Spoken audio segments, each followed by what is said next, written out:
An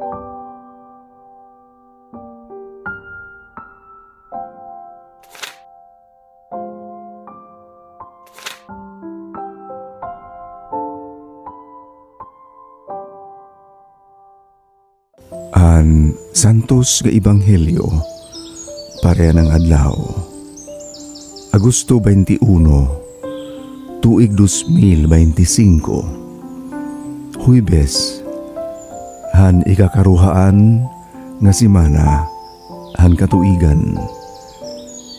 Memorial ni Santo Papa Pio X. Kinuha di dahan Ebanghelyo sumala kan San Mateo Kapitulo 22 Bersikulo 1 ngadtuhan 14. Ginamit gihapon ni Jesus in mga pananglitan han iya pagyakan ang mga tao. Ang ginhadian han langit sugad hinhadi nga nag-andam hin kumbite, hin pakasal, para han iya anak nga lalaki.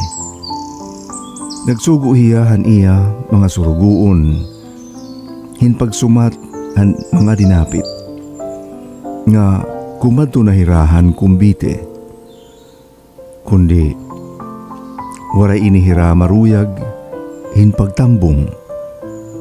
Sanglit, nagsugo hiya han iba nga mga suruguon, upod ini nga tugon. Sumati ang mga dinapit, nga andam na an akon kumbite. Ginihaw na an akon mga baka, ngan pinatambok nga mga nati. Ngan andam na an nga tanan. Kadina kamo, han kumbite han pagkasal. Kundi nagpakabungulla ang mga gindapit na nagpadayon lahin ira mga bruhaton. Kinadto ha iya umaan usa, ngan ha iya tindahan an usa. Samtang an iba nagdakupan mga suruguon, ginbalbag ngan ginpanmatay nira. Ura-ura ang kasinahan hadi. Ginsugo niya an iya mga sundalo, hin pamatay hadton nagpatay han iya mga suruguon, ngan ginsunog an ira syudad. Ngan gintawag niya an iya mga suruguon, ngan ginsiringira. Andam na an akon kumbite hin pagkasal. Kundi diri angay hini an mga dinapit ko nga mga tao. Sanglit kadto na kamo, hakadalanan. Ngandapitan niyo ngadtuhan kumbiti an nga tanan nga mga tao nga iyo igkita. Sanglit kinadto ha mga kadalanan an mga suruguon, ngan gintirok an nga tanan nga mga tao nga irahin agian. An magupay, sugad man an magraot, ug napuno hin mga tao, an dapit, naging kukumbitihan. Sinakub an hadi hin pag-usisa han mga dinapit, ngan hinkitan niya in tao, nga waray magbado hin biste para hin pagkasal. Nagpakayana iya an hadi, sangkay, ginunan unimo hin pagsulod dinhi, nga waray ka man angay nga biste hin pagkasal, kundi waray magtingog ang tao. Niyan ginsiring han hadi an mga suruguon, gapusa niyo an iya mga kamot ug mga tiil, ngan ilabog hiya ngadto hakasisidman hagawas. Diin magtatangis siya, ngan magliligot an iya mga ngipon. Ngan gintapos ni Jesus hin pagsiring, kay damo an mga gindapit, kundi guti ayla, ang mga mapipili.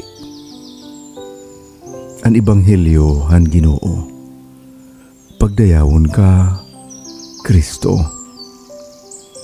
Haliputay nga pamalandong han santos nga ebanghelyo. Yanangan lao. Tutulo nga mga kamatuuran an pwede naton pamalandungon.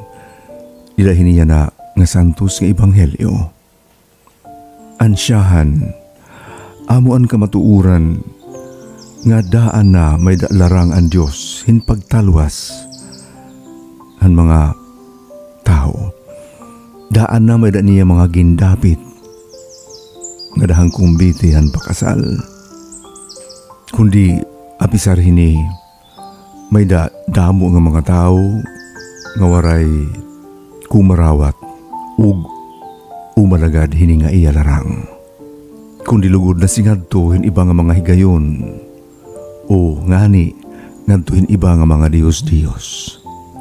Ikaduha nga kamatuuran na ang katalwasan iginhatag han Dios han nga tanan maging dinapit o diri.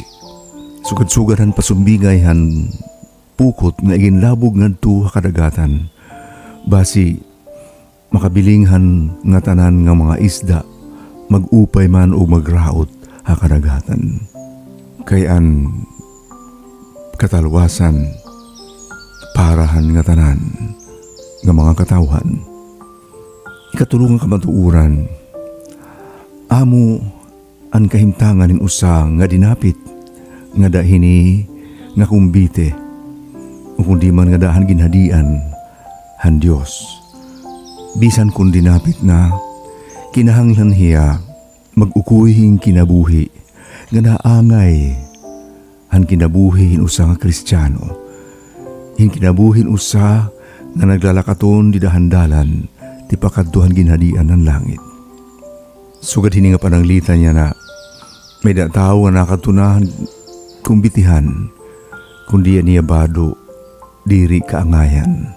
Sanglit igin pagawas siya ngadto ha kasisidman kundiin mayada kapakyasan han kinabuhi.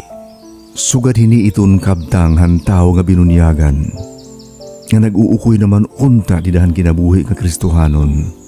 Pero bisan kung sugad nag-uukoy hiyahin kinabuhi nga diri na subay han mga balor han ginhadian han langit.